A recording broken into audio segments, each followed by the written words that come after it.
Alors, c'est très simple. Déjà, c'est très simple pour créer un menu sur page web, ok, et l'afficher de manière dynamique, ok. Donc, ça fera aussi l'objet d'un cours, voilà, d'un cours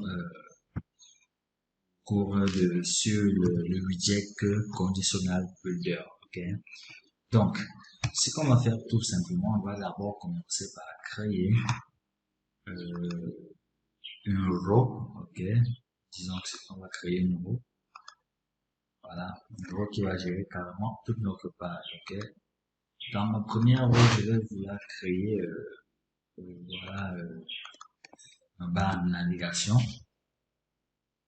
Voilà, je vais donner une couleur différente de celle qui est là. Ok, je vais mettre un peu son couleur, je vais mettre 100% là. Voilà. Donc, ce premier conteneur, je vais l'appeler nav. Ok, pour dire que c'est la navigation. Donc, à ça, je vais mettre une colonne. Dans cette colonne-là, je vais mettre une icône qui peut représenter par exemple le logo de mon application. Ok. Bon, je vais mettre mon icône en blanc, juste ça. C'est pas l'objet du cours, mais bon, on va quand même faire un peu de mise en page quand même. Voilà. Ensuite, je vais vouloir mettre une O pour désigner euh, mon menu. Donc, je vais mettre ici menu 1. Ok. Dans ma row. Et dans ma row, je vais mettre une icône et un texte. Icône. Et puis un texte. Voilà. Je vais mettre menu 1 dans mon texte. Où je mets page 1. Ok. Page 1, je veux que ce soit en blanc pour qu'on puisse voir réellement ce qui se passe. Voilà. L'icône aussi, je vais la mettre en blanc. Voilà, je vais augmenter un peu la taille, 34. Le texte, je vais le mettre à 18. Ok. Un peu de marge ici. Voilà. Ce que je voulais faire, je vais dupliquer ce menu là pour qu'on puisse en avoir deux. Ici, au lieu de 1, je vais mettre 2. Ok. Puis je vais aussi dupliquer encore une fois de plus ce menu-ci. Ici, au lieu de 2, je vais vouloir mettre 3. Ok. Pour des problèmes de connexion, je réactualise mon écran un instant. Ok. Donc ici, au lieu de page 1, je vais mettre page 2. Pareil ici, au lieu de page 1, je vais mettre page 3. Ok, je vais m'arrêter déjà d'abord à ce type de menu ici, où on accroît les éléments, ok. Vous pouvez l'adapter en fonction de votre application après, ok. Donc ce que je vais faire maintenant, c'est dans ce deuxième élément, si je vais vouloir donc créer mon deuxième élément, ok, qui sera tout simplement my conditional builder, ok. Je vais chercher un conditional builder là, voilà. Ce que je vais faire dans un premier temps, c'est, vu que c'est un conditional builder, en fait un conditional builder ici va nous permettre d'afficher les pages en fonction d'une condition précise, ok. Donc on va mettre une condition, si la condition est remplie, on va afficher une page, si elle n'est pas remplie, on affiche une autre page, ok. Donc c'est mieux qu'à ça que ça va servir. On peut aller avec plusieurs degrés de conditions. Ça veut dire que là, c'est une condition en if, else simplement. Maintenant, on peut faire du if, else, if, voilà. On peut ajouter autant. On va y appliquer tout de suite d'abord. Mais avant d'appliquer, je vais vouloir faire quelque chose de très important aussi. C'est revenir sur notre menu ici. Voilà, sur notre menu.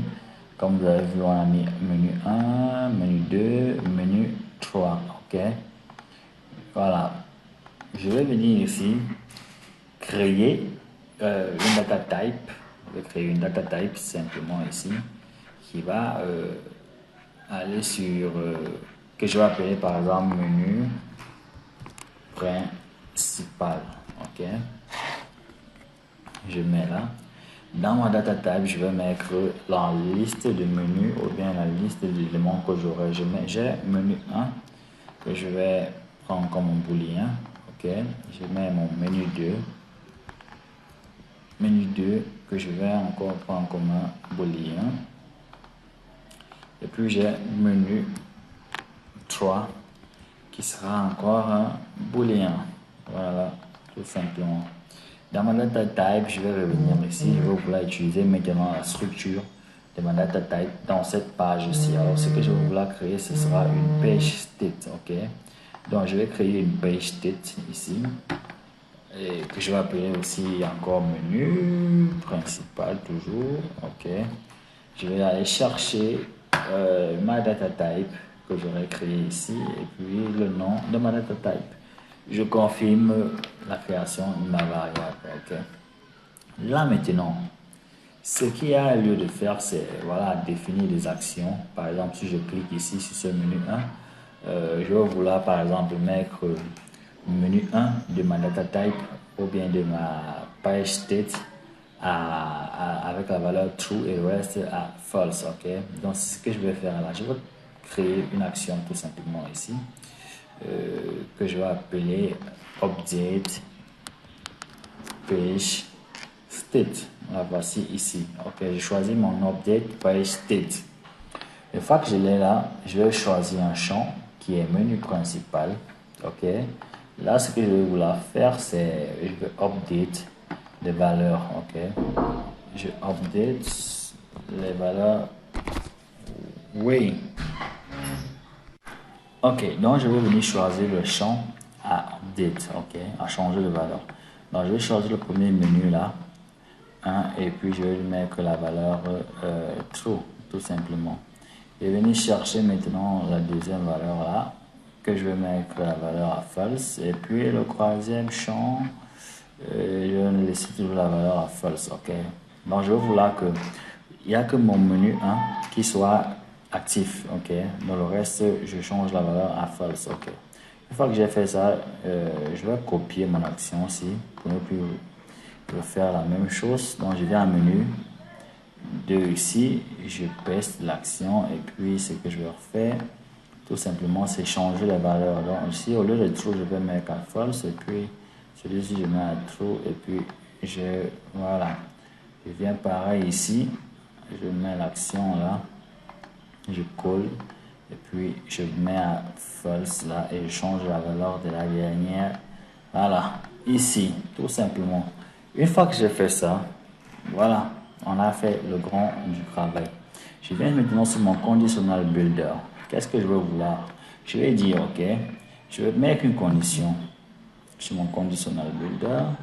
C'est est-ce que la page state, OK, menu principal, avec la data structure bien sûr, est-ce que menu 1, OK, est égal à true ici? OK. Si c'est égal à true, alors mets-lui ceci. OK. Je vais mettre voilà, un container là de 35 par exemple, ou 40% en largeur. Et puis en hauteur, je vais mettre voilà, 80%. Voilà. D'accord. Et dans ce conteneur-là, ça c'est la page. Hein. En fait, en principe, c'est votre page que vous serez encore de créer. Bon, pour l'exemple, je vais juste mettre un conteneur du texte. Voilà. Où je vais mettre page 1. Page 1. OK.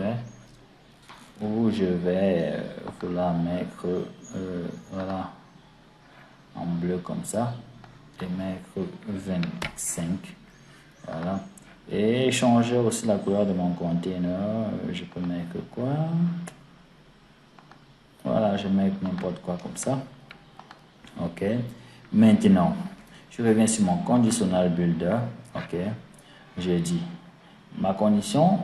Je voudrais, comme j'ai 3 menus ou bien 3 éléments, je vais vouloir ajouter une autre condition. Donc, je vais venir copier cette condition là. Voilà, pour ne plus refaire la même chose. Et puis je vais venir la coller tout simplement. Alors, ce que je vais dire ici, au lieu de menu 1, je vais chercher le menu 2 et je vais laisser cette condition. Est-ce que menu 2 est égal à true? Voilà. Si menu 2 est égal à true, alors affiche quoi? Je vais venir copier mon container aussi. Voilà, vous voyez, j'aime pas trop travailler. Voilà, je vais venir copier mon container là et puis je vais mettre à mon else if. Bon, là c'est pas encore activé, mais je vais cliquer sur ça. Voilà. Et je vais coller mon container. Voilà, tout ce que j'ai à faire, c'est changer la couleur ici. Non, je vais mettre une couleur un peu plus. Voilà. Et ici, je vais mettre page 2. Page 2 comme ça. Et je vais changer le texte en blanc par exemple. Voilà, tout simplement.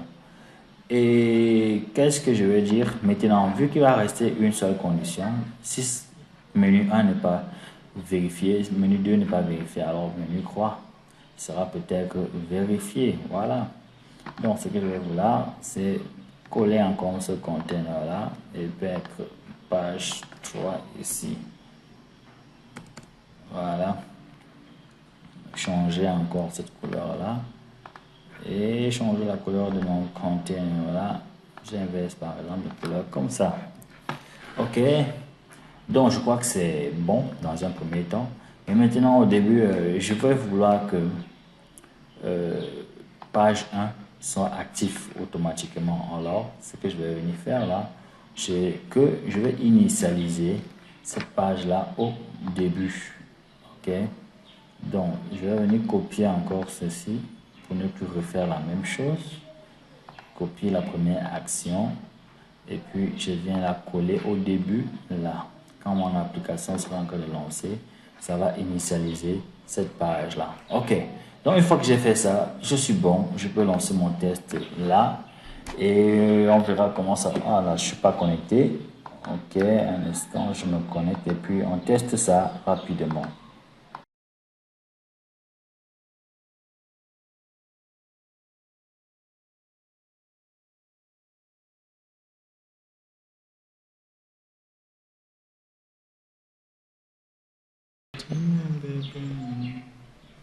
Ok, on aperçoit que quand l'application lance, on est directement sur la page 1. Ok, si je clique sur la page 2, vous voyez que la page 2 se charge.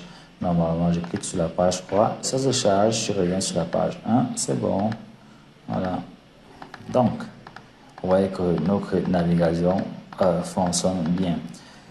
Retenez bien que où j'ai mis page 2, 3, 4, ça peut être toute la page de votre application. Ok, ça veut dire que vous pouvez construire réellement toute la page de votre application ici. Vous pourrez mettre autre chose ici à l'intérieur. Ok, maintenant on va s'amuser en mettant un deuxième menu dans nos différentes pages. Ok, on va s'amuser en mettant un deuxième menu dans nos différentes pages.